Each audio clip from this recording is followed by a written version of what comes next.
Pertama tentu dinamika pilkada di DKI Jakarta ini memang akan lebih dinamis dibandingkan dengan pilkada lainnya. Karena DKJ, ya, daerah khusus Jakarta, akan menjadi sorotan dan akan menjadi vital setelah ditetapkan menjadi DKJ meskipun bukan ibu kota, tetapi nanti ada kawasan aglomerasi.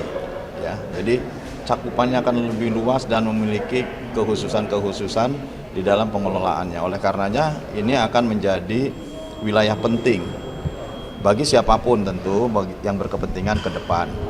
Oleh karena itu sangat dinamis dan siapapun partai yang mengusung saat ini ya terus mencoba mengeksplor kemampuan internalnya.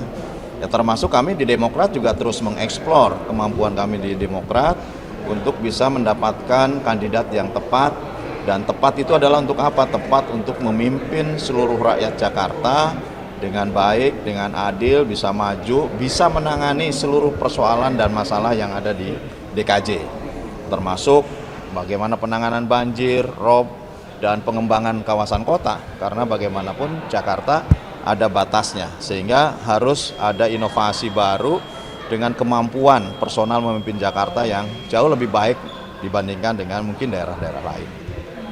Kalau misalnya penggodokan Ridwan Kamil di Jakarta sendiri dari Demokrat sudah Ya memang Ridwan Kamil sudah pernah dibicarakan ya, dan ini terutama di Kim juga dibicarakan terkait dengan Pak Ridwan Kamil. Namun kan Golkar masih terus mempertimbangkan. Jadi rumahnya Pak Ridwan Kamil kan Golkar gitu ya, sedang mempertimbangkan antara DKI ataupun Jawa Barat. Menurut saya memang ini harus didudukan kembali gitu. Karena sekali lagi memimpin Jakarta tentu butuh orang yang punya pengalaman, punya pengetahuan, dan punya kapasitas untuk ke depan gitu. Nah oleh karenanya partai-partai terus mengeksplor tentunya ya, karena belum ada kepastian sampai hari ini. Dan tidak ada partai yang cukup untuk mengusung sendiri. Oleh karenanya kan harus berkoalisi. Nah kalau berkoalisi berarti harus mencari koalisi. Nah ketika mencari koalisi tentu juga harus ada kandidat yang diusulkan oleh masing-masing partai dalam koalisi. Nah ini kan belum terjadi juga gitu. Ini yang sampai saat ini biasanya kalau wilayah ataupun daerah lain di Demokrat sendiri mengeluarkan surat tugas gitu. Nah sampai saat ini untuk DKI Jakarta kami masih menggodok di internal. Ya di internal kan ada kandidat-kandidat juga, ada Pak Mujiono, ada Pak Dede Yusuf, kemudian ada Mbak Selika, banyaklah internal yang sekiranya mungkin kalaupun tidak perspektifnya nanti bisa menjadi calon gubernur, kami juga bisa berkontribusi mengusulkan untuk calon wakil gubernur gitu. Nah tetapi sekarang yang harus dipastikan mana sesungguhnya kandidat yang ada.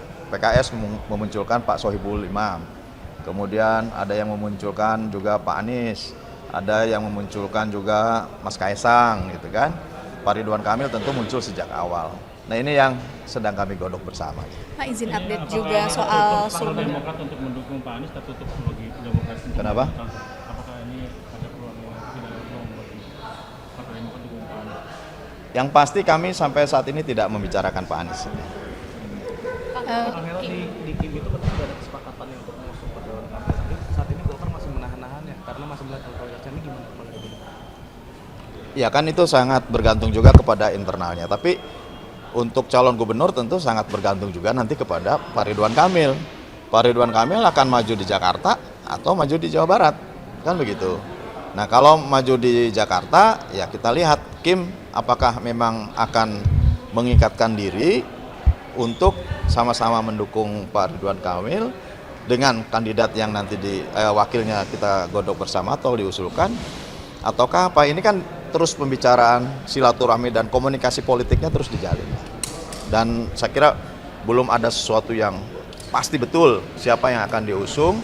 Oleh karenanya dinamika ini ya terus dibuka, dinamika ini terus dibuka di dalam partai-partai, dan kemudian komunikasinya ya menjurus kepada siapa yang nanti tepat gitu. Nah nanti setelah itulah baru mungkin diumumkan kepada publik. Pada akhirnya kan akan terbuka juga kepada publik gitu. Tapi Pak Ridwan Kamil sendiri itu sebenarnya lebih memilih kemana sih Kang? Kalau Saya kan bertemu dengan beberapa orang. Saya juga pernah bertemu dengan Pak Ridwan Kamil, dan Pak Ridwan Kamil juga ya menimang-nimang lah ke DKI Jakarta gitu ya. Tapi kan belum ada kepastian saja, kita belum lihat. Saya juga barusan ketemu dengan Pak Deddy Mulyadi. Ini mau kemana nih? Pak Deddy mau mana? Jawa Barat. Pak Ridwan Kamil mau kemana? Kayaknya ke Jakarta. Masih pembicaraan lah ya. Dan menurut saya ini anggap sebuah dinamika saja. Nanti pada akhirnya tentu partai-partai akan memutuskan berkoalisi dan memutuskan siapa yang tentu nanti akan ditetapkan menjadi calon gubernur dan wakil gubernur DKJ, daerah khusus Jakarta. Pak izin tanya Kesepakatan di soal tim itu kalau Pak Ridwannya maju Jakarta, nanti Pak Deddy Mulyadi di Jawa Barat. Ya sementara pembicaraan seperti itu ya, pembicaraan.